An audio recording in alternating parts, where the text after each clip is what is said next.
And of the Son, and of the Holy Spirit. Let us pray.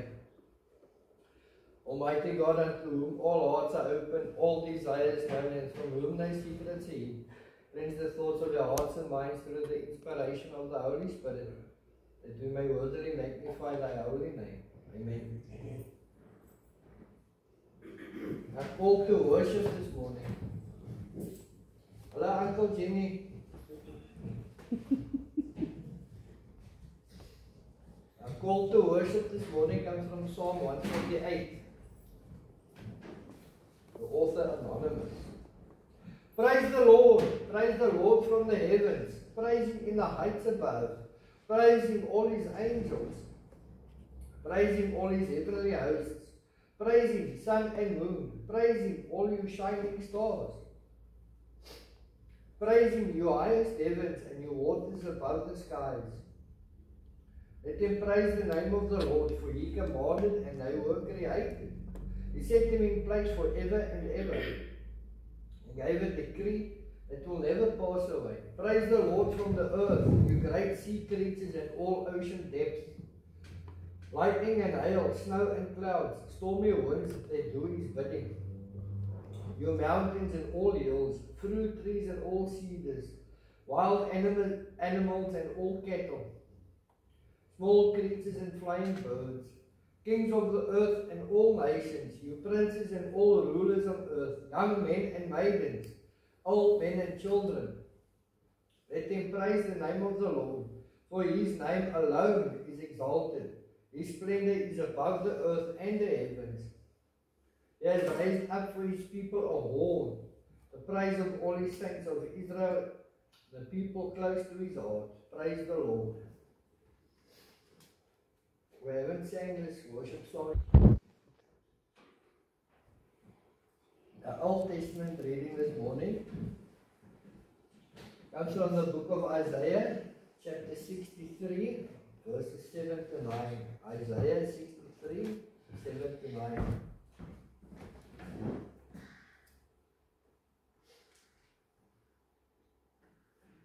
I will tell of the kindnesses of the Lord, the deeds for which he is to be praised, according to all the Lord has done for us. Yes, the many good things he has done for the house of Israel, according to his compassion and many kindnesses. He said, surely they are my people, sons who will not be false to me. And so he became their Savior. In all their distress, he too was distressed. And the angel of his presence saved them. In his love and mercy, he redeemed them. He lifted them up and carried them all the days of old. Our gospel reading this morning comes from the Gospel of Matthew, chapter 2, verses 13 to 23. Matthew 2, 13 to 23. Oh, I made coffee powder on my Bible on my way to work. Bottle went open. Powder everywhere now, but sticky pages. I managed to get most of it off. Matthew 2, verses 13 to 23. They escaped to Egypt is the sub-heading there. When they had gone, an angel of the Lord appeared to Joseph in a dream. Get up, he said.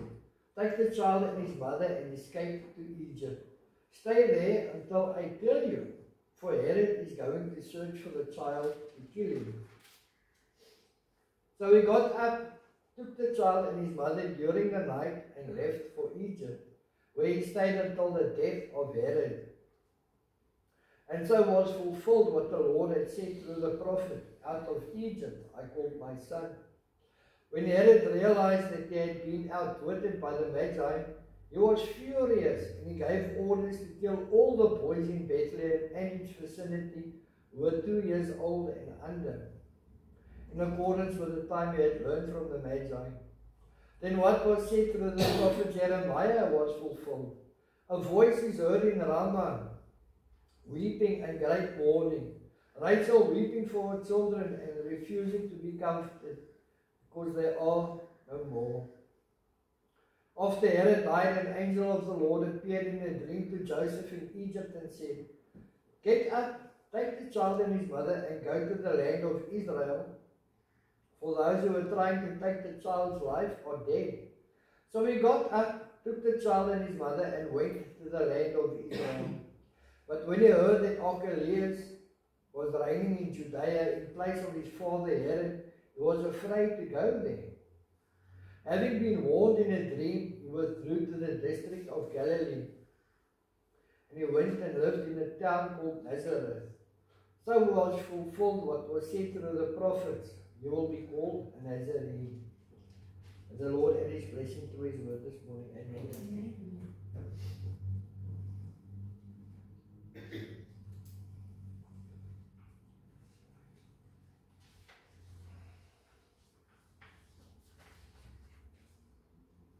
So much stuff. So many things happen. Prophecies fulfilled. Running away in the middle of the night.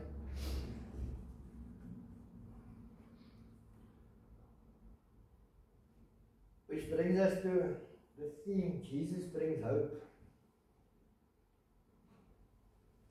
Isaiah speaks of the kindnesses of the Lord. Not one kindness, but the many kindnesses God has shown toward those that believe in Him and call on Him. We find in the Old Testament how God had so many times delivered His people out of bad situations, being freed from Egypt, being fed in the desert on their way to the promised land, going through the Red Sea and all that. Even during their times of war, God still showed them kindness because God loves His people that are true to Him, that are faithful to Him. All the things that God has done for us, not only this past year, but for as long as we live and for as long as we have lived, God must be praised for. God loves us and will never forsake us, and God's kindness is everlasting and never ending. God does good because God is good, and that which God has given us, that kindness from God, He gives us not because of our own doing, but according to His grace and mercy. Praise be to God for His kindness and mercies. Isaiah writes here in today's text, and so He became their Savior. God sent His one and only Son, Jesus Christ, to redeem us. Not only whenever we falter, whenever our foot slips, but to save us from the slavery of sin. He saves us so that we may live eternally with Him. Even more so, even now to this very day, we are children of the covenant God had made with Abraham. Luke wrote in the book of Acts, chapter 3, 25 to 26, "And you are heirs of the prophets and of the covenant God made with your fathers. He said to Abraham, through your offspring, all peoples on earth will be blessed. When God raised up His servant, He sent Him first to you to bless you by turning each of you from your wicked ways." That's where repentance comes in. Turning away from our evil and wicked ways. All people are blessed through the covenant between God and Abraham. God sent His servant, who is Jesus Christ our Lord and Savior, who is the truth and the way and the life, turning us away from our sin. When we walk on the way of Jesus, it is the way of righteousness and keeps us safe and keeps us from sinning. Because God loves us and has pity on us who humble themselves before the Lord, He too feels our pain when we are in pain. Not that God can feel pain or be in distress, for He is the creator of all, even our emotions and senses. It is more a case of when a child is gravely ill or injured. The parents also feel the pain of their child. Like my two boys, my oldest one had a nasty fall with his scooter one time. The foot peg, the metal bar, the foot peg went into his leg and ripped it open. was a nice set from the ambulance. And then the younger one, when he had his wisdom teeth extracted, looked like his cheek was swollen like this, couldn't eat. You feel that pain. Okay, put yourself in the shoes. Jesus does exactly the same. That's why Jesus came in the form of a human, that he can feel what we feel. But we don't always show it, that we feel that pain, because we as parents must be the strong ones. Through God's love and mercy, God sent the angel of his presence to save them, who in the Old Testament was known as Jehovah. This was not an angel like the angel that was sent to Joseph to warn him and guide him. But this messenger was God in the flesh, Jesus Christ. Isaiah says here, in his love and mercy, he redeemed them. Exactly what Christ did on the cross. He redeemed us. Love is of God because God is love.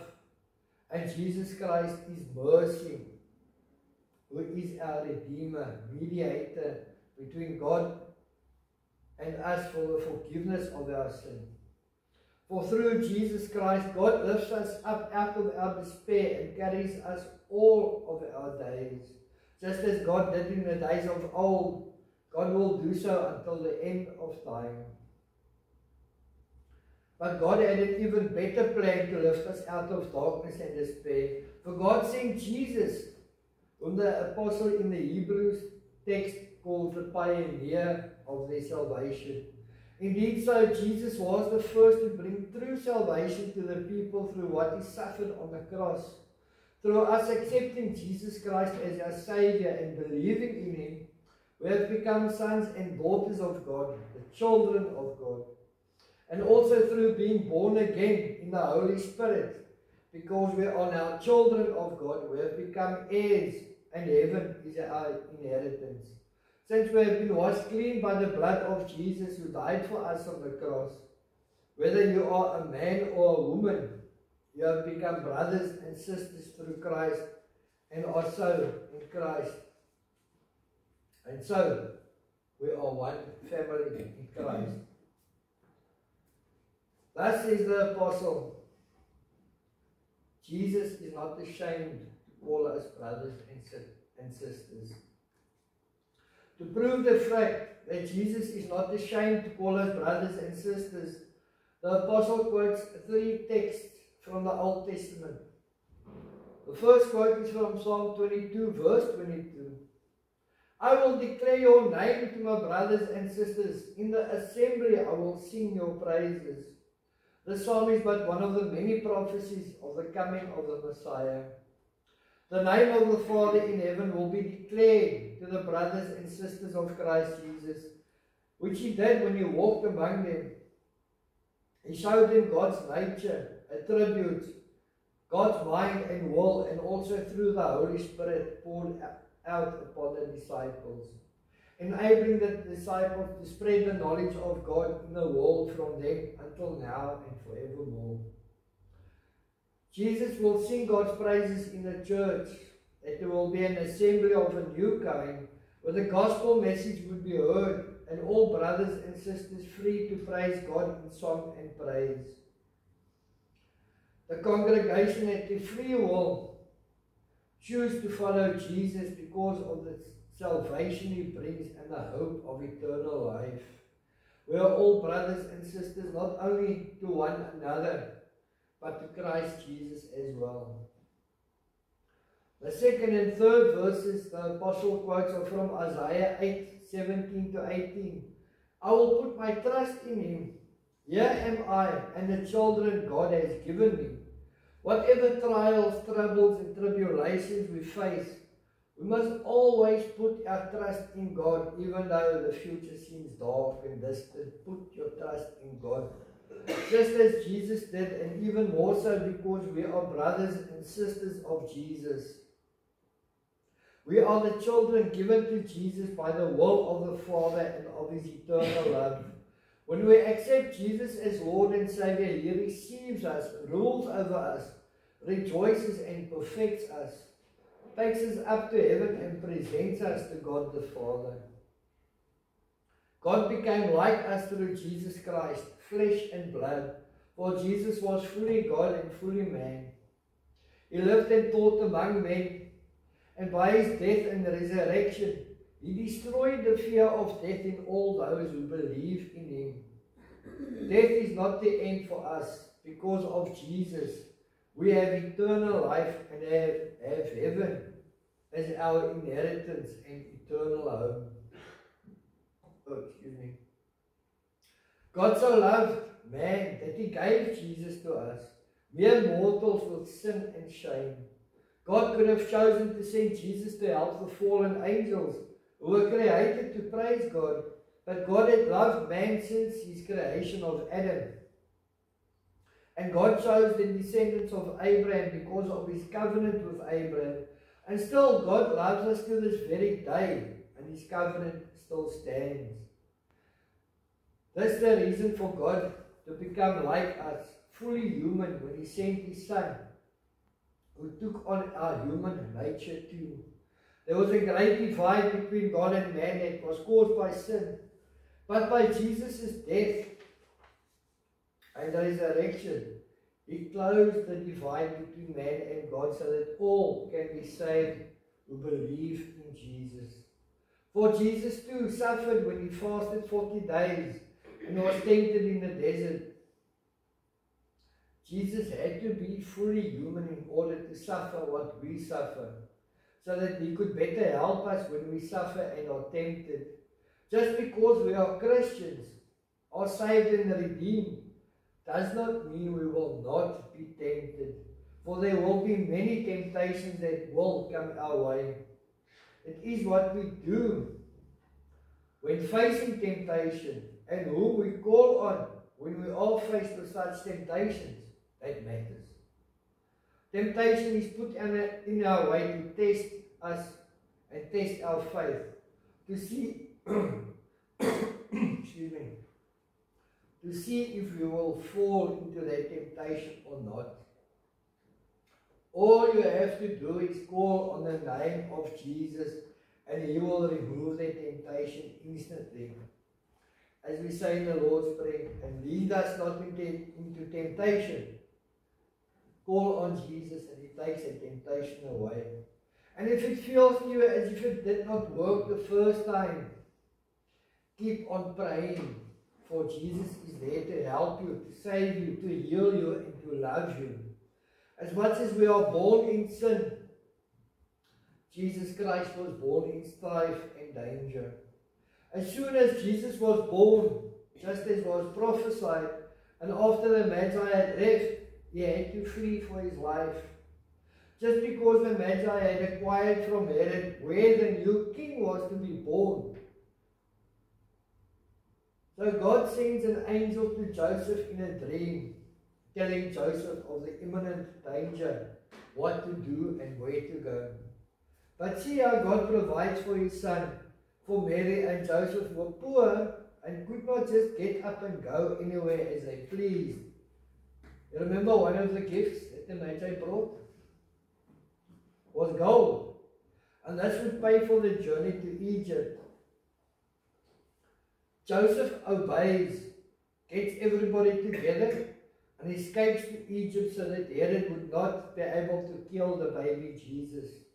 The angel tells Joseph to stay there until further notice, not knowing how long that could be. But why Egypt?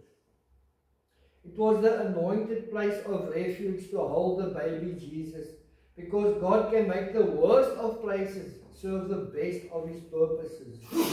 The earth belongs to the Lord, and the Lord can use it as best he sees fit and pleases him. This escape to Egypt was also a test of Mary and Joseph's faith in God. Their faith, tried and tested, was found true, for they believed Jesus is the Son of God. Immediately after Joseph's dream, he got up, took the Christ child and his mother in the middle of the night, under the cover of darkness, thus helping their escape not to be noticed. But here Matthew does not refer to Mary as Joseph's wife, but gives Mary a more dignified, honorable title, referring to Mary as the child's mother. In other words, the mother of Jesus. Joseph, being faithful, obeyed and did so swiftly. As should we, when God sends us a message, we must act swift and quick. Not asking questions and not hesitating. Joseph could have said, hey, Esther, look man, it's the middle of the night, I'm sleeping, I'm old, I'm tired, can't wait till morning. Joseph gets up, Mary, come, wake up, get the child, we must leave. And they go. Act swiftly. They stayed in Egypt until Herod died, and after Herod killed all the boys from the age of 2 and younger. It is not stated in this passage how long they stayed in Egypt. Some scholars say it could have been several years, while others think it could have been several months. But if I remember correctly, King Herod died an awful death because of his lifestyle. But regardless of the time spent in Egypt, Jesus, Mary and Joseph were still in a strange land and were separated from their home and people. Egypt was a land of idolatry, and to them it must have been something awful. Matthew writes here in verse 15 that what the Lord said through the prophet was fulfilled. Out of Egypt I called my son. That you will find in Hosea 11 verse 1. You see, Egypt was a land of sin, and the world that we live in today, we find sin all around us. So many sins that have become acceptable to man are still sins before the eyes of the Lord our God. One of those sins that many are so comfortable with, but are still guilty. I'm sorry to say this, if it offends you, it's cohabitation. You live together as man and wife, but you're not married. Any case. When we become true Christians and are redeemed through our repentance of sin, we are then called out of our Egypt. God will deliver His children from the darkness of sin. Matthew says what was prophesied through Jeremiah was also fulfilled. We find in Jeremiah 31 verse 15. After Herod had killed all the male children, he did it in the vicinity of Bethlehem too, throughout the area where he ruled, and this included the town of Ramah. Just as the Egyptians mourned the death of their firstborn during the 10th plague, was the last plague, all the firstborn died. Just so was the mourning throughout Bethlehem and surrounds. Like Rachel had wept for her son who died an infant, she refused to be consoled and comforted. But there is good news in this prophecy of Jeremiah if we read further in chapter 31 verses 16 to 17. And it reads, "This is what the Lord says, restrain your voice from weeping and your eyes from tears, for your work will be rewarded, declares the Lord. They will return from the land of the enemy, so there is hope for your future, declares the Lord. Your children will return to their own land." Now, if the prophecy of Jeremiah had not been fulfilled, where exactly would that leave us today? If the angel never appeared to Joseph and told him to escape to Egypt, surely the baby Jesus would have been killed with all the rest of the children. This would have left not only us in a total state of hopelessness, but ever since then there would have been no hope, no faith, no joy, no peace, no love, no eternal life, or anything else that God had done through Jesus Christ, His Son. Even though things seem bad at times, they will become better. There is hope in the end, for unto us a child is born, great enough to repair any loss we might suffer. The angel appears to Joseph after Herod had died and the danger now removed. Joseph obeys the instruction of the angel to return to Judea. Joseph remained obedient to God and only returned when he was told to.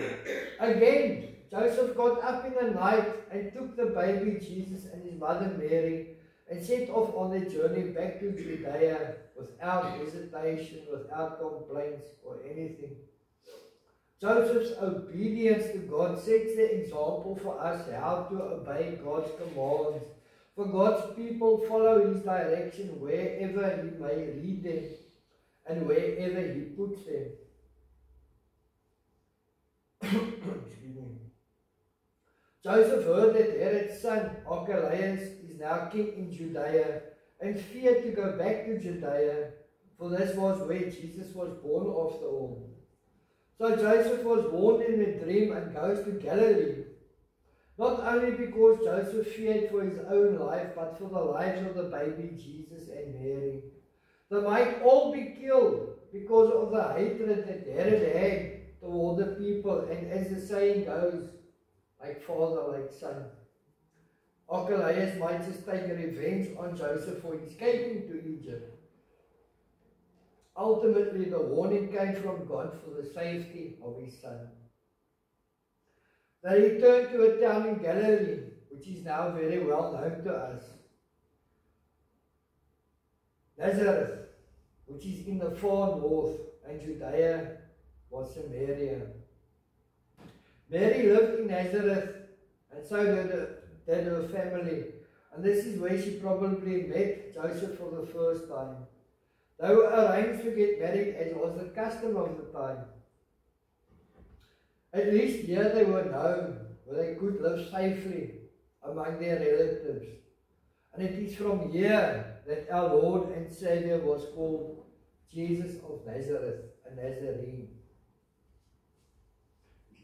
So in conclusion, let us reflect on the year that was and the hope that Jesus brings us for the future. And as I look on the year that was, I can only thank Jesus that I'm still standing here today. So many things that could have happened on the road, in daily life, whenever an accident is like that. Here we are. Let us thank God that we're still here today, that we can sing his praises. Let us reflect affectionately on the good and the bad, for it is through the love, grace, mercy and providence of God that we have made it thus far, and through no goodness of our own, nor any strength of our own. God is the creator of all life, and Jesus is the captain of our hearts, minds and souls, and the source of all our strength. We can try however hard we want to steer our lives the way we want, but I can assure you, without the Father, Son and Holy Spirit, you will get lost in this world of sin. Let God show you the way, where to go and what to do when he speaks to you. Remain true to God and obedient to his word. When you hold up your part, God will hold up his part and will not forsake you. Let us remember the hope that Jesus Christ brings us, that in him and through him we are saved and sanctified, which none other can do. Let us never cease to praise the Lord God Almighty, no matter where, when, how, why, or with whom. Always praise God. Always praise God the Father and Jesus Christ his Son. Amen. I think this last hymn of the Martyrs still suggested the one here, in line 54. Another year is dawning. Compassion and mercy, hear our prayer. May what we ask in Jesus Christ your Son be done according to his word. Ask and you will receive, seek and you will find, knock and the door will be opened to you. To you, merciful God, through your Son, in the life-giving Spirit, be glory and praise forever. Let's all say the benediction together. And now, may the grace of our Lord Jesus Christ, the love of God, and the fellowship of the Holy Spirit be with us all, now and forevermore. Amen.